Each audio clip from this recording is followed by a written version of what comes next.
want to encourage everyone who has not watched Michael's videos to look at those, because I started at the beginning of the earliest one I could find and kind of watched through, and they are wonderful watched in that way. And I would really encourage everyone, and let's get to know Michael a little bit tonight, because his talks on his life and his cancer patients are moving, and they are kind of what we all know and do, but he has a way with words and a way with emotions that I think brings a lot of this to life for folks who may not know what we do. So, Michael, it's great to be with you tonight. Thank you so much. I'm excited to be here. I love your stories. The stories that you tell really bring it alive. And I was wondering if you would kind of tell us the story of you, how you got started, kind of walk us through how you got into chaplaincy. A circuitous professional life. As a young man, I had a career as a professional dancer. I had a degree in design from UCLA, and after dancing kind of worked its way out of my system, I worked for a design firm and had my own business for 20 years. And then, let's see, where do I begin here? In the late 80s, early 90s, when so many gay men were dying of AIDS, and my business at the time was also faltering. In the early 90s, another big economic recession hit Los Angeles, and I was desperate to do something to survive, and I got an emergency teaching credential and was hired as a substitute school teacher in Inglewood City Schools, which is an inner city, very much underserved community in Los Angeles. And this was a few weeks after the Rodney King uprisings in LA. And it seemed like a good idea at the time. It was day work. If I got a small design job, I could still take it and not have to say I'm not in business any longer. But I just didn't have the constitution to face those schools every day. So I volunteered at Project Angel Food in Los Angeles, which is it still exists, but in a different form. But then it was to bring home-cooked meals to homebound people with AIDS. And every day, the drivers who wanted to would gather their bags of food in the center of the circle, and we'd say a blessing over the food, and we'd read the names of the young men who had died the night before among our clients. And there were always a half a dozen names. And one day, a woman came into the circle who was a nurse, and she introduced herself as Cassandra and said she was committed to the idea that men shouldn't be dying alone as they were in those days. So many men were coming out of the closet at the same time they were telling their families they would be dead soon, and they were dying alone. So she was looking to amass a group of volunteers to go be with our clients who were very near death around the clock in 2-hour shifts. And so she said, if you're willing to get up in the middle of the night and go to somebody's apartment for a couple hours and hold their hand, raise your hand. I had a horrible fear in my gut saying, I can't possibly do this, don't ask me to do this, but somehow I raised my hand because I knew I had to do it. So I got involved, and it changed my life. My business then kind of resumed, picked up after the recession was over, and I just kind of wrote that off to a life-changing experience. Many years later, I took a weekend workshop on shamanism that was intended for gay men. And there's a history in a lot of Native American culture that gay men, or what we might call trans men or women, would be called two-spirited beings, seen as having the gift of two or more genders, and that they had a perspective that was beyond the narrow limitations of one gender or another, and so that they would be shamans and healers. So this was an intense weekend workshop on shamanism. I went, it was an emotional experience and very enlightening, and I met a gay Catholic priest who happened to be a hospital chaplain, and I called him on the Monday after the workshop just to say, hey, how was it getting back to work? And he said, it was a little hard, I was tired, but I met so many beautiful people today. And that one sentence really changed my life, because I thought it had been an awful long time since I could say I came home from work and I met so many beautiful people today. Didn't think anything of it. I called my sister to tell her about the weekend, and I got her partner. She's a lesbian, and her partner was studying to be a chaplain, was in a CPE program. And she said, well, you should be a chaplain. UCLA is a teaching hospital. Why don't you call them? Right, Diana, I'm going to be a chaplain. So I thought, why not? I was kind of getting disenchanted with the design business, and I called UCLA and the spiritual care department, and I said, I'm an out gay man, I'm an activist, I don't really like religion much, I don't identify as a Christian, is any of that a deal breaker? And she said, no, but it begins with our application process. So she sent me an application, and anybody who's been through CPE knows what that's like, and there's a lot of deep questions about personal inventory and reflection, and I just told the whole truth. I thought they'll either get this or they won't. And they got it and accepted me into the CPE program, and I did my CPE there, and over time got a job with a hospice and then with the palliative care team at the Santa Monica UCLA Hospital, and for the last 7 years I've been at the Simsman UCLA Center for Integrative Oncology. When did you first start telling stories? What prompted you to start telling the stories that you told? Well, part of this, and it might seem unrelated, but to me they're very much interrelated, is that 20 some years ago, oh gosh, 25 years ago, I got involved and was one of the founding board members of a volunteer nonprofit anti-homophobia speakers bureau. It's called GLIDE, Gays and Lesbians Initiating Dialogue for Equality. And over the years, our fellow volunteers, we've spoken to over 200,000 people in the LA area about homophobia, largely in schools, Museum of Tolerance, police groups, that kind of thing. I've trained hundreds of speakers, and a big piece of our engagement format is telling one's own personal story. To not just to tell the story, but to integrate how has it shaped your life and affected your life. So I've become attuned to listening to stories and telling my own. And maybe in 2000, gosh, I don't know, maybe 03, my own church, the Unitarian Church of Santa Monica, which I only joined because the CPE program said, in order to become certified, you have to align with the faith tradition. Oh dear. So I went church shopping, and they were the only people that didn't make me throw up. And so it turns out that that was the perfect fit for me. And so I identify very much as a Unitarian Universalist. In 03, they have an interweave group that's a gay, lesbian, bisexual support group, a subset of the congregation. And they have a coming out service every October. And I volunteered to give the sermon that day based on my glide stories and my chaplain stories. And that it's called Coming Out is Everybody's Business, is that coming out is something that everybody does every time we dare to tell the truth. And that's where I see the intersection of the glide work with chaplaincy, because I feel like I'm in the coming out business. I'm creating a safe space for people to tell their truth and tell their own stories without judgment and with respect, which is as good of a working definition of chaplaincy as any I could think of. I love that you call it to know and be known. That's it. If someone asks you what is it that they want at the end of their life, what is it that your patients most look for, and you said connection or to know and be known. That sounds so simple, and it's taken so many years to get here and be able to articulate it like that.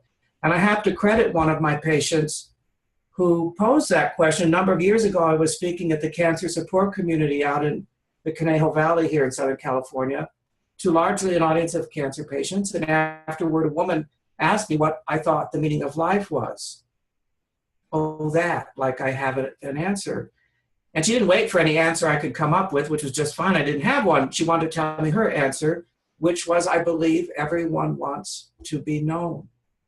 And even at the time, my judging mind took off and, oh, well, that's way too simplistic, and thank you for sharing. But I've quoted her thousands of times over the years since, because I think it really comes down to that, just being seen, witnessed, heard, received, deeply received. And I see the healing power in that every day. Yes. One of the stories, really my favorite story, is the story of your grandmothers and the Christmas present. Well, in 1984, which was the year I turned 30 and decided to go into business for myself because of my own spiritual convictions at the time, told me that you have to create the space to have the success you wanted, so declare it and create the space and make it happen. And I just presumed it was all going to fall into place, which was a very naive assumption on my part, and it didn't work out that way. I went through my entire savings and went into debt and was just every month I had to take a nap after I paid my bills, thinking, how much do I believe in myself? It was a spiritual crisis. How much do I believe in myself? Because if I don't make this happen, I better just cut my losses now. So that Christmas, that 1984, I didn't have enough money to buy any Christmas presents for my family. So it occurred to me that both my grandmothers were getting on in years. One was 89 and one was 79, that I might interview them about their lives and record the interviews on audio tape. We didn't have camcorders. And I'd give out those little cassettes as my Christmas present. And I knew that that was a meaningful gift and gesture, but I was also acutely aware and embarrassed to say that I couldn't afford to get you a sweater, so here's your dumb little cassette tape. So I interviewed them both rather exhaustively about their lives and what was meaningful to them. And this was years before ever becoming a chaplain. Well, many years later, 30 years later, maybe it was a few years ago, I was up, my mom lives 200 miles north and in a town called near San Luis Obispo, California. I went up there to do a speaking engagement at a church, and she and my sister went to hear me speak. And afterward we went to lunch, and we're driving back to my sister's house after the engagement. And my mom was sharing with us that she felt like there was this black spot on her heart, all with respect to her mother, all stemming from one comment that my grandma made not long before she died to my mom that was so painful for my mom to hear that it made her wonder whether her mother ever loved her or not. No matter how my mom would turn it over in her head, she couldn't let it go. I hadn't thought about those tapes in years, so I thought, Mom's got to hear that tape, and she's got to hear it soon. So I was obsessively thinking, how quickly can I drive back up here? Where's my copy of the tape? How will I play it for her? We don't have tape machines anymore in our cars. And so then we got to my sister's house, and lo and behold, she found her copy of the cassette, and she also had a dusty old boombox out in the garage.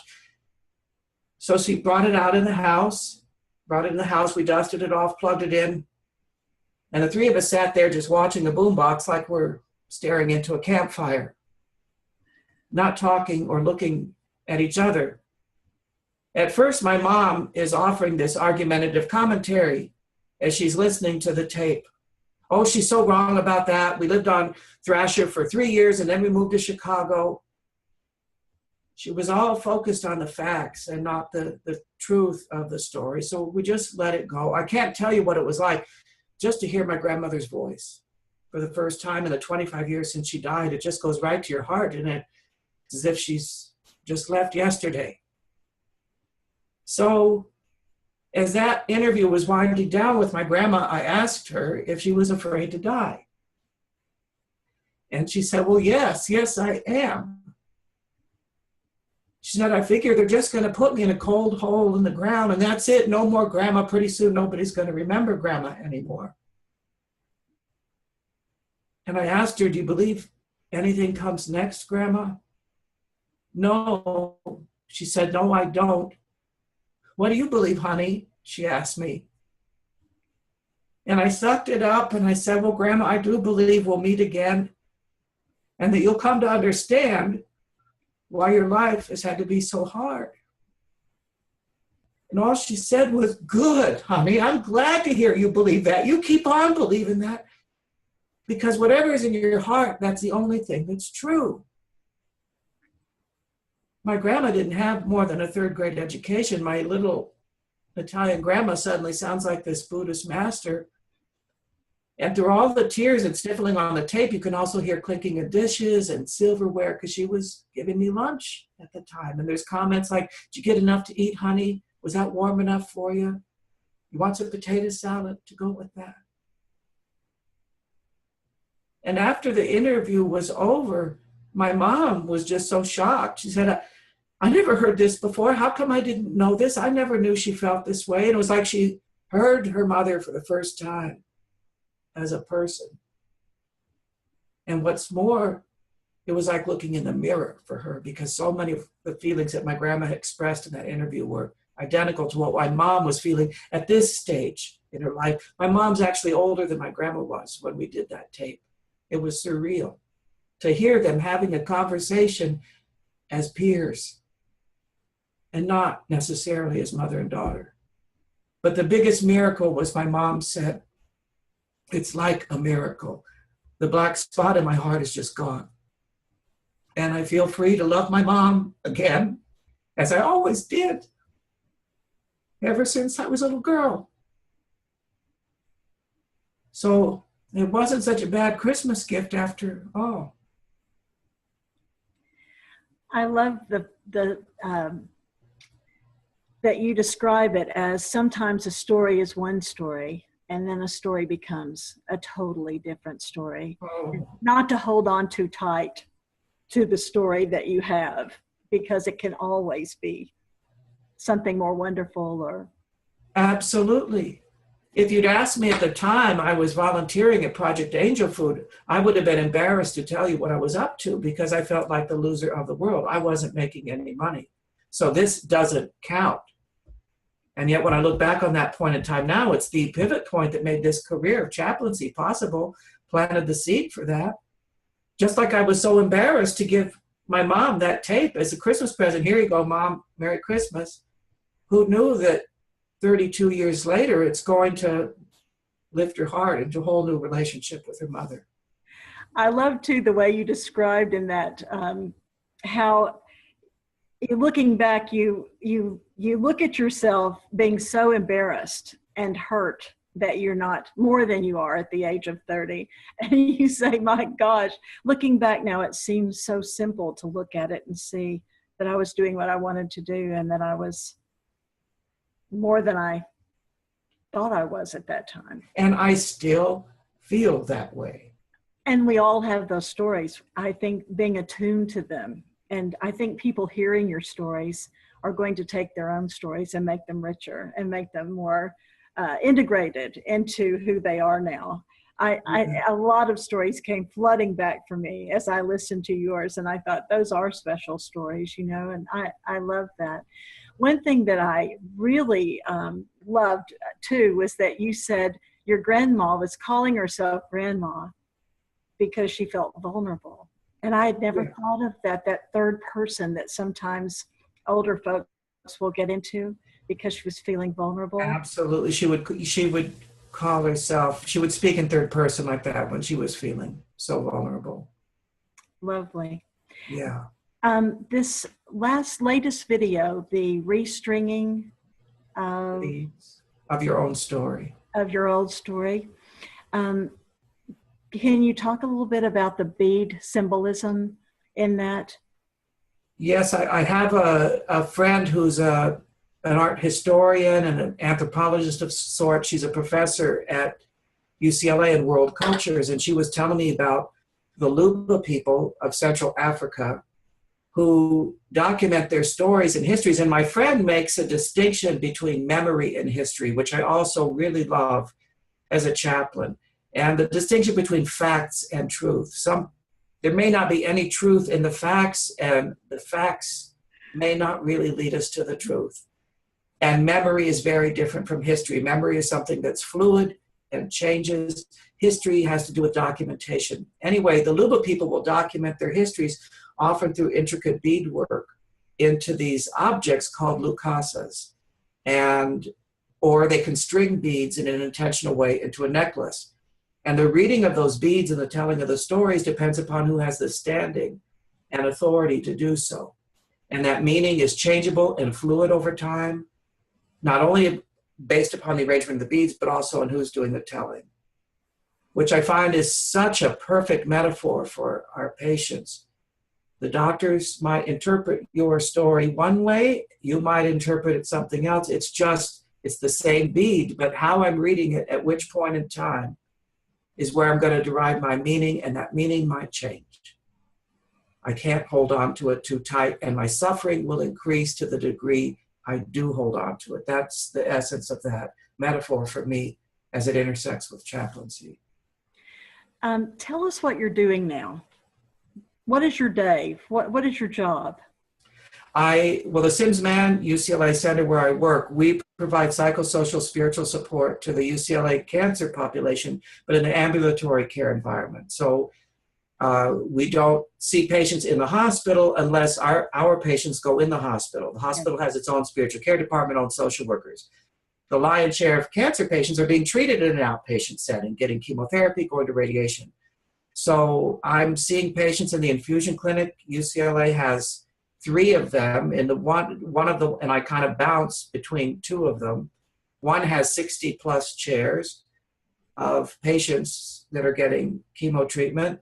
I'm well known to the oncologists. There's a large team of oncologists at UCLA, as you might imagine. And so one might have a patient that says that they have a sense, could use help? They're going to page me and say, can you come see this person in the exam room? Or they're up in the infusion clinic and they're crying. Will you go see them?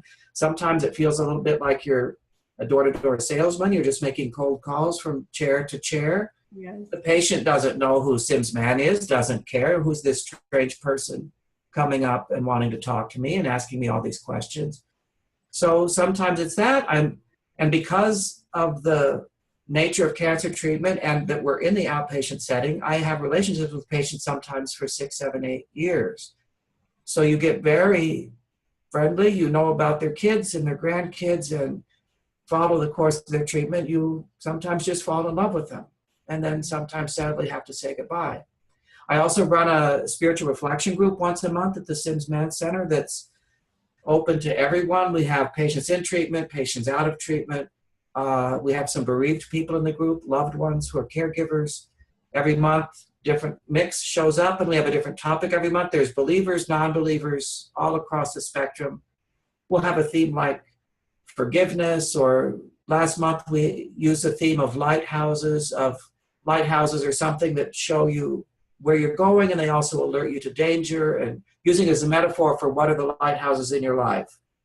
I often bring quotes on that theme from a variety of sources and we read them aloud and see which jumps out at you. And I love doing that. Sometimes patients just make an appointment and see me privately for an hour in an office like they would a therapist. So that's pretty much what my chaplaincy looks like. And then I do a lot of speaking about my work at faith communities and conferences and so forth and so on.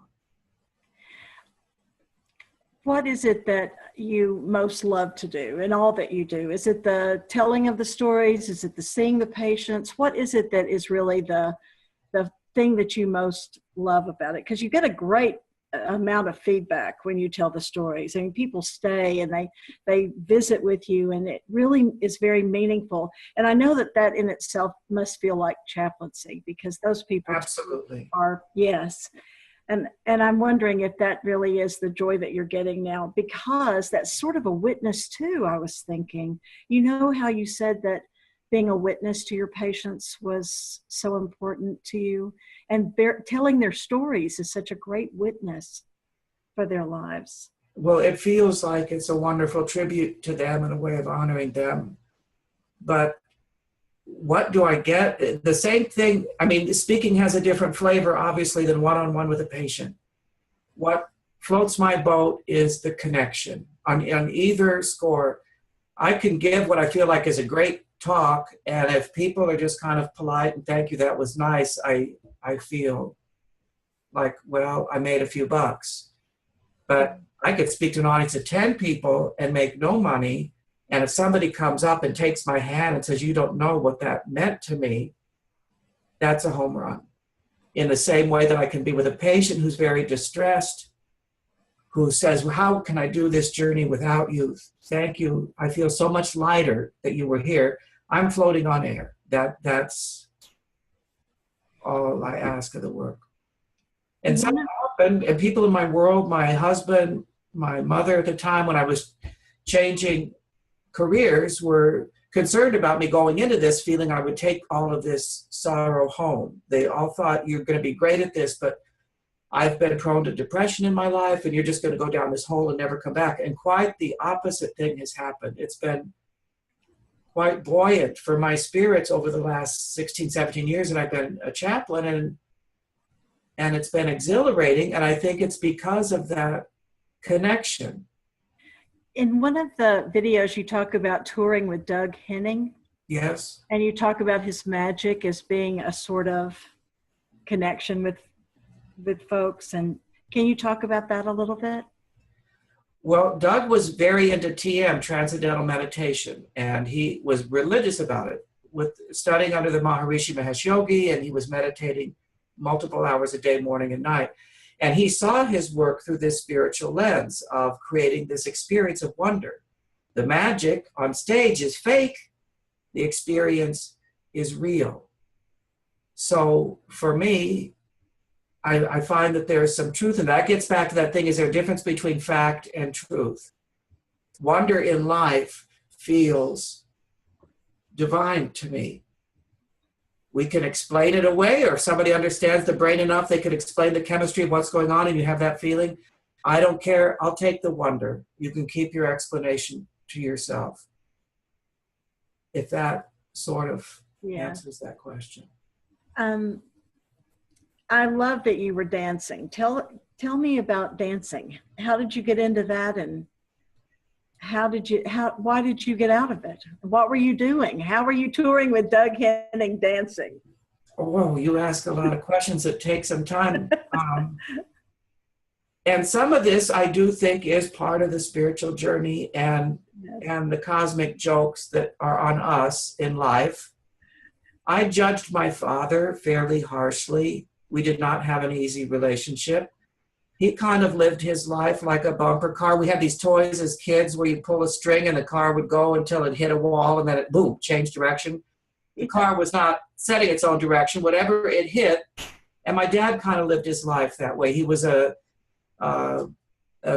pilot of a B-17 during World War II and was dreamed of being an airplane pilot and was accepted by United Airlines after World War II.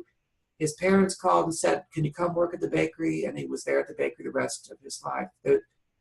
The dream just got diverted. He married my mom because his dad said, you should get married. Rita's a beautiful woman. Why don't you marry her? Oh, okay. And I see in some ways, maybe with my eyes a little bit wider open, I did the same thing. And chaplaincy is the next thing in the line. I was going to, the only college I applied to was Berkeley because I was going to be an architect since the time I knew what architecture was. And they had an architecture school, that's what I was going to do. My senior year of high school, I changed my mind a million times, said, no, I just want to major in design. I don't want to limit it to architecture. So that was my focus. I transferred down to UCLA, got in the design program. But I love dancing. I always enjoyed dancing. And I only did that. I never really set out to take class. Disneyland in the late 60s had a Christmas parade. Yes. 500 kids they'd hire to be all the characters. And a girl at high school who was a serious ballet dancer said, why don't you come to Disneyland? They need people to work over Christmas and you dance, you move so well. I got the job. I wasn't a dancer. So then I thought I'll take a few classes. Even while I was in college, I started taking dance classes a little more seriously. I was in a small company of dancers. We did a showcase performance for one night. One of the teachers at the studio where I was taking came to see the production. He invited a friend of his who was a well-known choreographer to come observe me in class because he knew that choreographer needed another male dancer for a season of summer stock at Sacramento. I was a freshman in college. Everybody in the class knew who this choreographer was except me. And they're all selling it, knocking themselves out. After class, I'm the one who gets the note saying, call me about work. I call him and he says, you want to come to Sacramento for the summer? And my first thought was, Sacramento in the summer? Isn't it hot? I'm 18 years old. What kind of summer job am I going to get? Selling bell bottoms at the local department store? So I took the job, and then that became a dancing career, made a lot of money. I financed the rest of my college, but not because I set out to be a dancer. It was like somebody plops in my life, just like Cassandra at Project Angel Food, who says, you want to go be with people who are dying? I didn't set out to do that. Oh, okay. And so I kind of feel like I've been led through life. And dancing, I danced professionally until I was about 25 or 6. And I started to see the writing on the wall that this was going to be more of the same. I thought that I might become a choreographer, but I remember going to an audition downtown LA for a musical and seeing there was Guys and Dolls with Milton Berle, and there were a lot of older dancers there that I recognized from television. There were 2 generations ahead of me holding their stomach in, and I thought, oh God, please don't let that be me. And I thought, please don't give me this job. And I thought, okay, if I'm praying I don't get the job, time to move on. I called a friend who was a former dancer who had an interior design business, just to say, are there any trade papers I can get to see if somebody needs a job? Just exploring again. If he had been a landscape architect, I would have been a landscape designer. If he'd been an architect, I would have been an architect. He was an interior designer. He said, well, I need an assistant. Boom. So I learned the business from him and created my own business. So here was the bumper car thing again. And I could judge myself about that and say, well, boy, you weren't very self-directed in your life, and I don't have that linear kind of success that I still feel like is the gold standard, even though I know that's not the truth. I still feel like I should, get a graduate degree, get a bigger job, make a lot of money, retire, then die. And my life hasn't been that.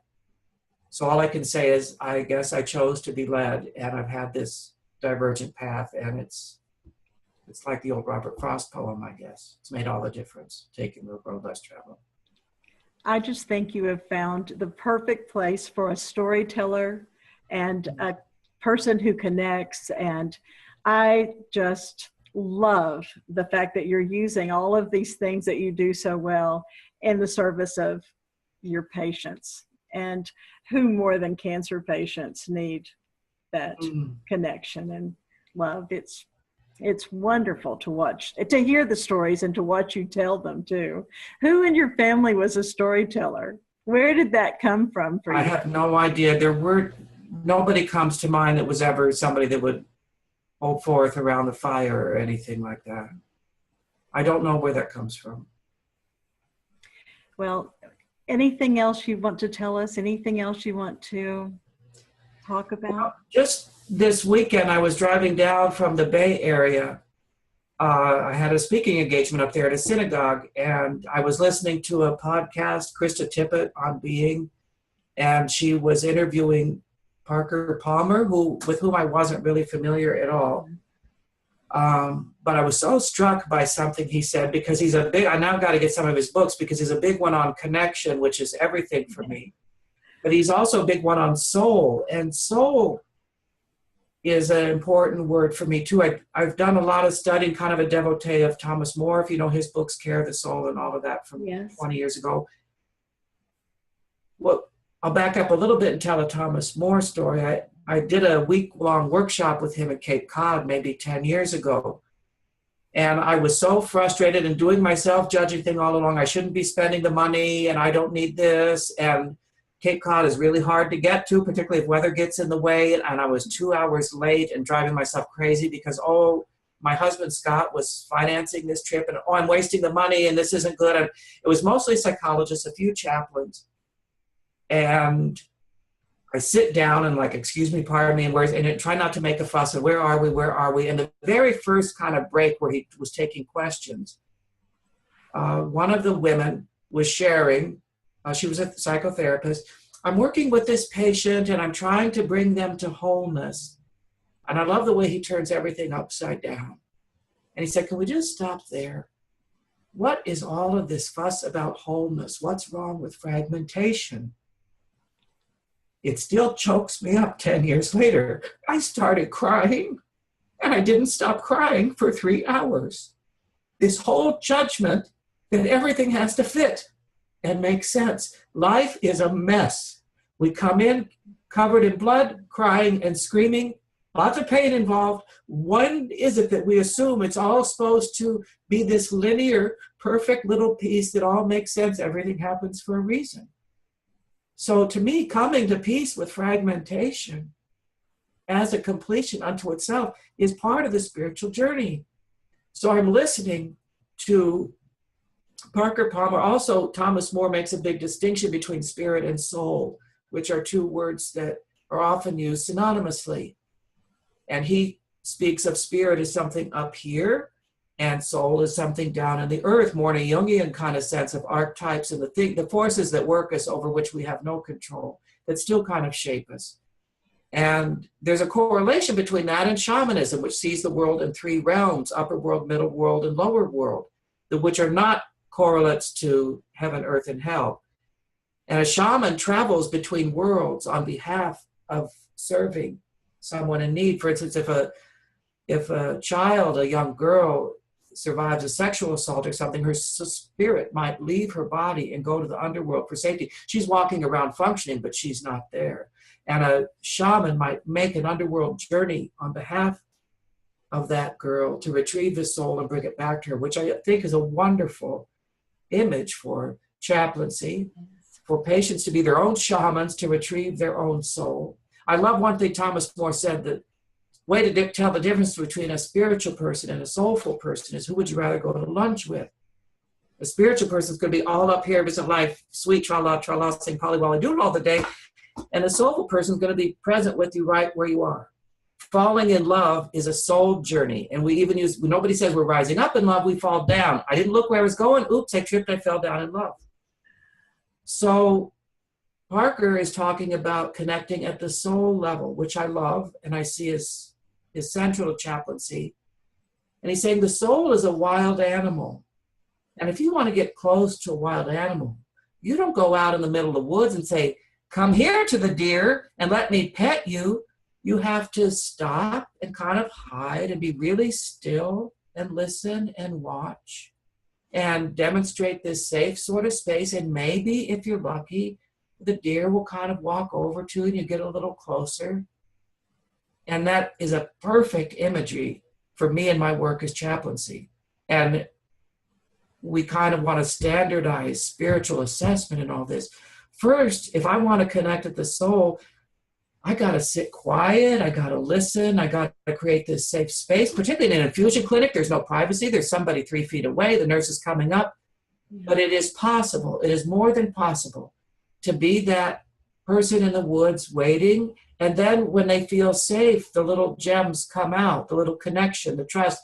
And it might be that day. It might be 2 weeks from now. It might be 3 months from now. When we're finally talking about, my mom never really loved me, or I'm afraid to die, or I think my life's a mess, or it's enough, I'm ready to go. You know, you can't get to that like this and going with a checklist. So that's something that's been tossing around in my head just in this last week. Just feeling non-anxious enough to be present and quiet. Yes. It's what new trainees don't understand about the anxieties that they're having about being a good chaplain when they come in. That separates them from being able to be quiet and hide out a little bit. Yeah. I mentor and supervise an ACPE chaplain intern every year myself. And my intern, who's doing her 2nd year with me, this is always a challenge for her too. Her question is, what do I say when? What do I say when the patient says this? What do I do then? Yes. The desire to anticipate it, to be the expert, and she's had a few experiences of knowing what it's like to go, I don't know, but I'm here. Let's take it from there. Well, I have to tell you, I feel like I've been submerged into your life for 2 days, watching everything, and I have really found a friend. I hope that's true. Yes, you very much connected to you. Well, you may not be mine, but I'm yours. I would like to be your friend, yes. And I'll tell you, I'm very much connected to your stories, and I think if he's telling those stories to his patients, if he's sharing himself the way you share yourself on video, they are very lucky to have you. They must feel very loved and cared for, because you can't hear those stories without feeling your love and care for yourself, for your life, for your family, for your patients, because the stories are always so close to, I guess what I would say, soul. You know, it's very real, very truthful. It's very nice to talk to you tonight, and thanks so much. I hope you'll come back and tell us some more stories. Anytime you like. You promise, anytime I like. Yes. All right, I'll call you then. Okay. Good night. Good night.